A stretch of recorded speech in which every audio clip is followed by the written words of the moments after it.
Азырдан сапарды баштаңыз. Дүйнөнүн калган жерге барып көрүңүз, Дубай болобу, Нью-Йорк болобу, Америка болобу, Европа болобу, бардык дүйнөнүн мен деген эң кооз деп билген жерлеринин бардыгына барып көрүңүз.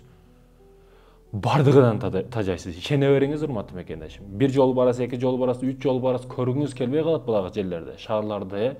Биринчисинде кызык болот, көчөлөрү, баягы сигналдары, светофору, машиналар кандай экен, көчө кандай экен, бул жер кандай экен деп өтө кызыгасыз, көргүңүз келет. Ашыгып, неге себеби мурда интернеттен эле көрүп жүргөнсүз, телевизордон көрүп жүргөнсүз, жеткен эмессиз, эми жетип бардыңыз, ошол жерде фотосессия кыласыз, дагы башка кыласыз, дагы бирдекелерди кыласыз. Ал сизге кызык көрүнөт.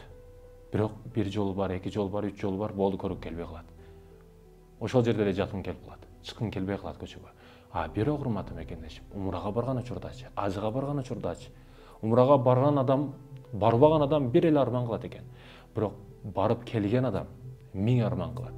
Барбаган адамда бир арман, барып келген адамда 1000 арман. Эмне үчүн? Баягы барбаган адам бир эле жолу арман кылат экен, мен барбай калдым деп. Барып келген адам кайра баргысы келе берет экен, ошол жака умтула берет экен, ошол жерди сагына берет экен, өзүнүн үйүнөн дагы көрө ошол жакты сагынып калат экен да.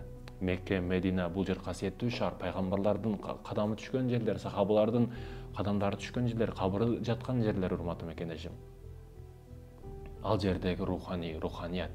Башка жерлерге барсаңыз денеңиз эс алат. Ал жерге барсаңыз руханиятыңыз эс алат. Ошондуктан тартыла бересиз ал жерге. Бирок ошол эле учурда, урматтуу мекендешим, умрага барган кыргыздардан кээ бирөөлөрүнөн жаман кабарлар келет да. Ушундай бир туура эмес тартипти кармабайт, бакырып берет, кээде ал жерде эмес, бул жерде бир бидият нерселерди ойлоп таап, Кабаны тегеремей, бул жактагы бир турбинаны тегерене беребей, ар кандай нерселер болуп кетиши мүмкүн экен да. Барып келгендер айтып атат. Түшө эле келе, умранын таасири жок, автобуста бири-бирин замзамын көтөрүп кетип атат дейт да. Таспи, жай намаз Кыргызстанда дагы толуп жатат, бирок замзам ал жерде негизги маселе. Суу алып кел. Анан бул жерге келип алып суу талашат дейт да.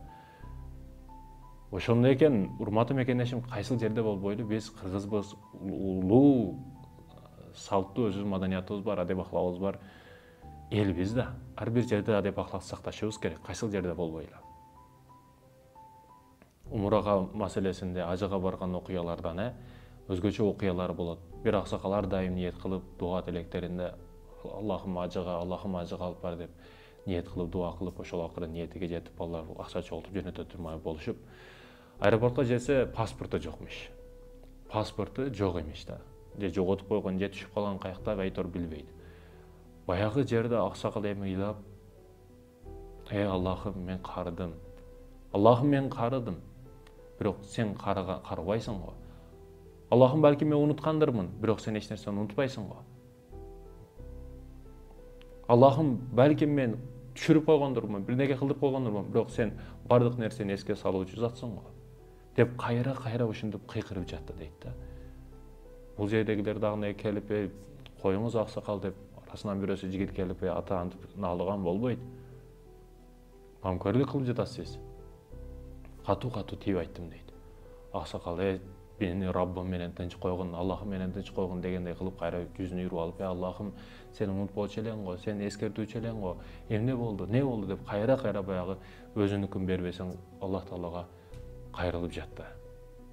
Бир учурда кыйкырык болду бул жактан, асмандагы погодага, аба ырайына байланыштуу рейстер токтотулду 3-4 саатка деди.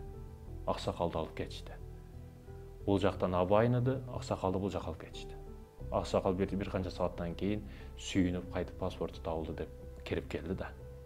Аллах Таала ошондой кудуреттүү зат аксакалдын дубасын кабыл кылды, аны угуп жатты, билип жатты, көрүп жатты.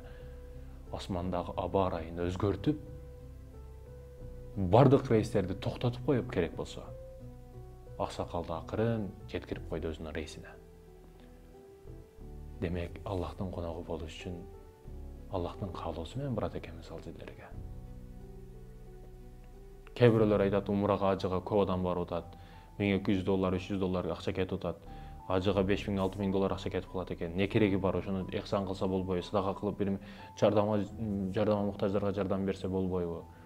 Урматтуу мекендешим, жаназа бир күндө болот, туулган күн дагы бир күндө болот. 75-чи домдо той болбосо, 74-чү домдо кайгы, капа болуп, ызы чуу болуп, бирөө өлгөн болушу мүмкүн. Ошолордогу ысыраптарды токтотуп бир жардам кыл деген адам жок. Саунада миңдеген акчалар арам жолго иштетилип атат. Аны келип жардам бер деген нерсе жок. 40-тык, 10-дук дагы бирдеге кылып, 10 жылдык кылып акча чогултуп бирдекелер кылышып атат. Оюн көлүгү ресторан кылышып атат. Ночной клубдарда толтураган акчалар, арам акчалар айланып атат. Аларды келип жардам бер деген бирөө жок, бирок жакшы сапарга чыгып, жакшы жолго барайын деп аткан адамдардын акчасын келип кийлигишип, ошол жерде бурагандар өтө көп да. Жумуртадан кыр издегендер көп. Пайгамбардын учурунда деле муктаж адамдар болгон, бирок пайгамбар умрага бар деген, ажыга бар деген. Демек, урматтуу мекендешим, биз ар бир сөздү ойлонуп, кенен ойлонгонду билишибиз керек. Мешитке таш аткандар, диний чөйрөдөгү адамдарга таш аткандар узакка барбайт. Мечит көбөйүп кетти, садик салса болбойбу. Сен сал. Мечит салып аткандар жакшыраак карасаң, садикти дагы салган, мектепти дагы салган, мечитти дагы салып атат. Бардыгын кылып атат. Сен эмне кылып атасың? Курук сөздөн башка. Өзүң айтчы. Мечит көбөйүп кетти, сауна көбөйүп кетти, союккана көбөйүп кетти, түнкү клубтар көбөйүп кетти. Ак эмес, арам нерсени сата турган жерлер көбөйүп кетти. Аларды өзгөртүп, детский дом, балдар үйү, башка кылыш керек, алар көбөйүп кетти дебейт. Бирок мечит көбөйүп кетти дей берет да. Урматтуу мекендештерим, ойлонуп сүйлөйлү ар бир сөзүбүзгө.